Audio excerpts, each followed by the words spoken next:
अध्याय 7 कार्तिक मास महात्म्य। नारद जी बोले, हे राजन, मैं आपको कार्तिक मास में व्रत करने वाले व्रतियों के नियम संक्षेप में बताता हूँ। ध्यानपूर्वक सुनिए।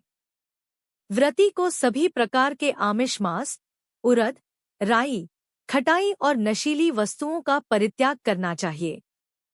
उसे किसी और का भोजन ग्रहण नहीं करना चाहिए और किसी से द्वेष नहीं करना चाहिए। तीर्थ के अतिरिक्त अन्य यात्रा नहीं करनी चाहिए। देवता, वेद, ब्राह्मण, गाय, व्रती, नारी, राजा और गुरुजनों की निंदा नहीं करनी चाहिए। दाल, तिल, पकवान या दान किया हुआ भोजन ग्रहण नहीं करना चाहिए। किसी की चुगली या निंदा नहीं करनी चाहिए। किसी भी जीव का मांस नहीं छूना चाहिए। पान, कत्था, चूना, नींबू, मसूर, बासी और झूठे अन्न का प्रयोग नहीं करना चाहिए। गाय, बकरी और भैंस के अतिरिक्त किसी पशु का दूध नहीं पीना चाहिए।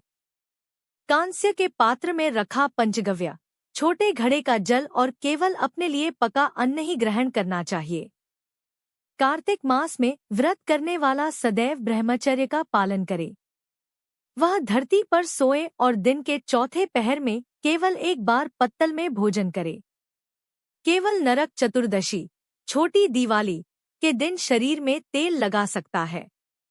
व्रती इस मास में सिंघाड़ा, प्याज, मट्ठा, गाजर, मूली, काशीफल, लौकी, तरबूज आदि का सेवन न करे।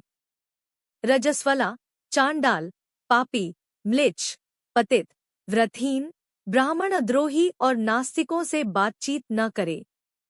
अपनी शक्ति अनुसार चांद्रायण व्रत आदि कर भगवान विष्णु को प्रसन्न करे और उपर्युक्त नियमों का पालन करे। व्रती को प्रत्येक तिथि पर विशेष फल या सब्जी का सेवन वर्जित है। प्रतिपदा, कुम्हड़ा। द्वितीया, कटहल। तृतीया, तरुणी स्त्री। चतुर्थी, मूली। पंचमी, बेल। षष्ठी, तरबूज। सप्तमी, आंवला। अष्टमी, नारियल। नवमी, मूली। दशमी, लौकी। एकादशी, परवल। द्वादशी, बेर। त्रयोदशी, मट्ठा। चतुर्दशी, गाजर।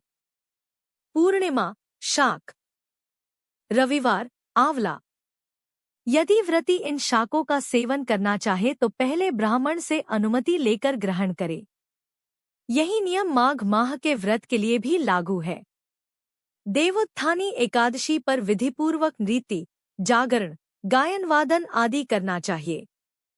इसे करने से यमदूत भाग जाते हैं, जैसे सिंह की गर्जना से हाथी भागते हैं।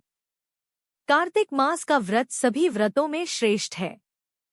हजारों यज्ञों का फल भी इस व्रत की तुलना नहीं कर सकता।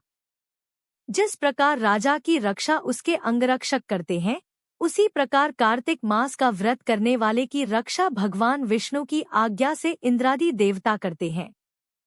व्रती जहाँ भी रहे, उसकी पूजा होती है और उसका यश फैलता है। उसके निवास स्थान में भूत पिशाच आदि नहीं रहते। विधिपूर्वक कार्तिक मास का व्रत करने वाले का पुण्य इतना महान है कि ब्रह्मा जी भी उसका पूर्ण वर्णन नहीं कर सकते। यह व्रत सभी पाप नष्ट करने वाला, पुत्र पौत्र प्रदान करने वाला और धन धान्य वृद्धि करने वाला है।